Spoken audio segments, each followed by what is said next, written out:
বাবা কি গরম পড়েছে গাইস, গরম চা ছেড়ে তাই জন্য আমপানের সাথেই প্রেম চালাতে হচ্ছে। সামনে আসছে বিয়ে বাড়ি, তাই জন্য ভাবলাম যে নেল পলিশটা একটু চেঞ্জ করা যাক, তাই জন্য রিমুভার আর তুলো নিয়ে বসে পড়লাম আর নেল পলিশটা পরে নিলাম। কিন্তু তারপরে ভাবলাম দেখি তো ফেসটার কি অবস্থা, নাকের মধ্যে ব্ল্যাক হেডস পড়ে গেছে গাইস। কিন্তু আমার কাছে রয়েছে একটা দারুণ হ্যাক, সেটাই তোমাদের সাথে আজকে শেয়ার করব।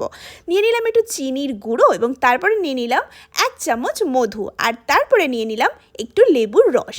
লেবুর রসটা তোমরা অল্পও দিতে পারো, বেশিও দিতে পারো। আমি এখানে হাফ লেবুর রস দিয়েছি এবং তারপরে এটা ভালো করে মিক্স করে নিতে হবে।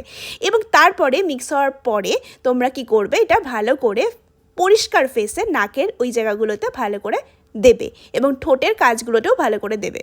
এটা অ্যাপ্লাই করার পরে তোমরা এটাকে 10 মিনিট রাখবে এবং তারপরে পরিষ্কার জলে ভালো করে ধুয়ে নেবে এবং তারপরে কিন্তু অবশ্যই কিন্তু আমাকে রেজাল্টটা বলবে যে তোমাদের কেমন লাগলো। এটা কিন্তু আমার উপর দারুণ কাজ করেছে গাইস।